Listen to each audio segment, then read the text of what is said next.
అందరికీ పేరు పేరున తెలంగాణ యునైటెడ్ ఫ్రంట్ అదేవిధంగా అరుణోదయ సాంస్కృతిక సమాఖ్య తరఫున విప్లవాభినందనలు, తెలంగాణ ఉద్యమాభినందనలు.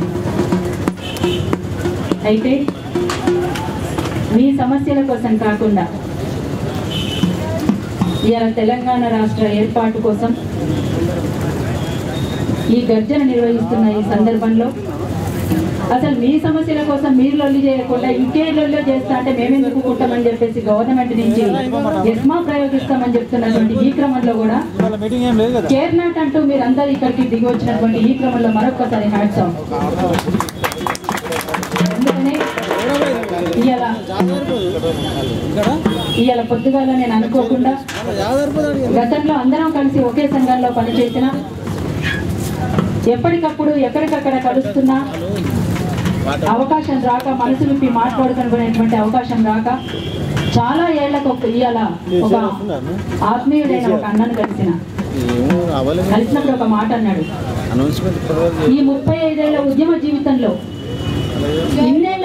ఇన్నేళ్లు చేసిన పోరాటం ఒక ఎత్తైతే ఇప్పుడు చేసిన అంటే ఆ పోరాటానికి ఈ పోరాటానికి పోలిక అని మేము అంటలేదు, కానీ ఆ పోరాటం కంటే ఇన్నేళ్లు చేసిన తర్వాత ఈ 2 ఏళ్లలో చేసినటువంటి పోరాటంలో కలిసిన అంటే చొచ్చుకుపోయినటువంటి జనంలో చొచ్చుకుపోయిన తీరు ఎక్కువ ఉంది, 100 రెట్లు ఎక్కువ ఉందని చెప్పేసి మాట్లాడిన వాస్తవం అది నిజంగా. అందుకే తెలంగాణ మట్టికి తెలంగాణ తల్లికి మరొకసారి సలాం చెప్తున్నా.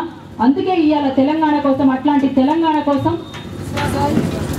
మనం ఈ గడ్డ మీద పుట్టినందుకైనా ఆ రుణాన్ని నెరవేర్చుకోవాలనేటువంటి కర్తవ్యాన్ని భుజాన వేసుకొని మీరంతా కూడా మీ వృత్తిపరమైనటువంటి సమస్యలే కాకుండా మేము వీటి వెంట ఉంటాం, ప్రజా ఉద్యమాలతో మమేకం అవుతామని చెప్పి మన ముందుకు కదిలొచ్చినటువంటి మరొక్కసారి మీ అందరికీ కూడా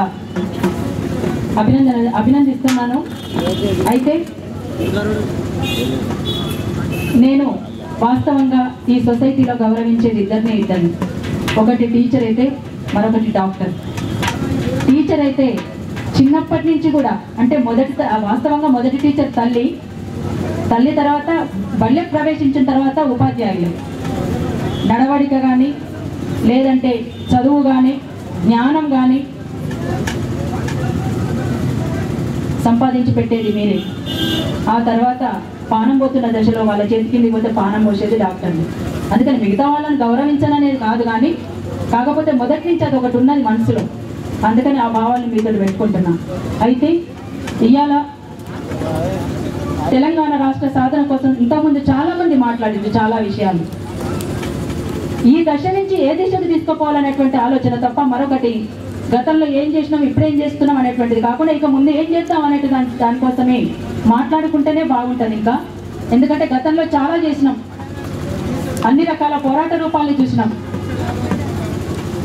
దగ్గర 700 మంది దాకా పోగొట్టుకున్నాం, ఎవరిని చంపలేదు, అయినా కేసులలో ఇరుక్కున్నాం, ఇప్పటికీ కేసుల చుట్టూ కోర్టుల చుట్టూ తిరుగుతున్నాం.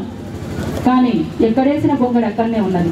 పైగా అణిచివేత, ఎస్మా అని బెదిరింపులు, ఇంకేమైనా చేస్తామని చెప్పేసి అదిరింపులు, ఇట్లాంటి మధ్య కూడా మనమంతా కలిసి ఐక్యంగా ముందుకు పోవాల్సినటువంటి కనీస బాధ్యత ఉందా లేదా అనేటువంటి విషయాన్ని అందరం విస్మరిస్తున్నామని చెప్పేసి మాత్రం బాధగా ఉంది.